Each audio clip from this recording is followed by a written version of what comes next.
Mariam wiped the sweat off her forehead as the bus rumbled along the expressway. It was her first time traveling alone from Lagos to Kaduna, and she clutched her bag tightly, her mother's warning echoing in her mind. Don't talk to strangers. Don't fall asleep. And most importantly, always pray. The journey started peacefully, with vendors knocking on the windows at each stop, selling snacks and water. Mariam was beginning to relax until the driver suddenly slammed on the brakes. A group of masked men with guns stood in the middle of the road. The bus screeched to a stop. Before anyone could react, the men stormed in. Everybody, out, one barked, waving his weapon. Panic set in. A man tried to run but was shot instantly. Screams filled the air. Mariam trembled as she was dragged into the bush along with the other passengers.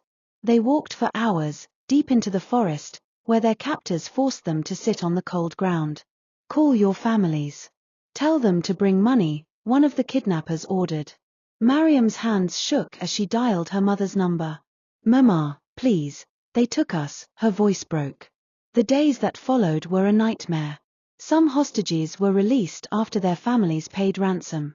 Others disappeared. No one knew if they would ever make it out alive.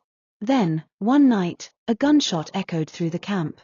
The police and local vigilantes had found them. Chaos erupted.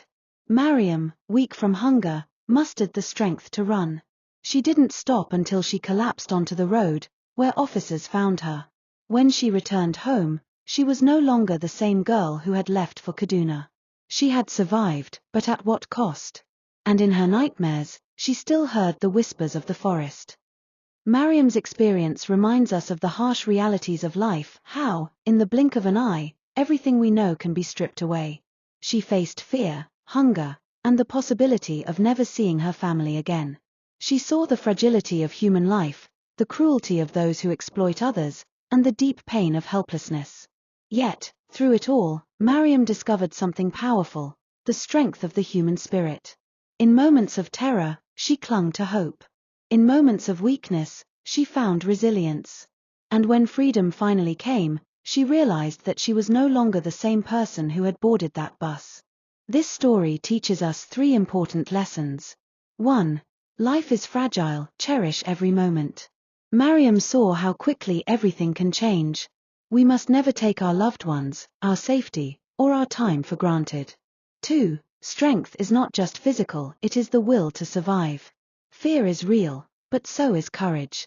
Even in our darkest moments, we must hold on to hope and fight to move forward. 3. Kindness and humanity matter. We live in a world where some choose greed and violence, but we must choose differently. We must uplift others, protect those in need, and stand against injustice. Mariam survived, but she carries the whispers of the forest with her. Let her story be a reminder that while we cannot always control what happens to us, we can control how we rise from it. Healing takes time. Trauma does not disappear overnight, and sometimes, even a simple question can bring back painful memories.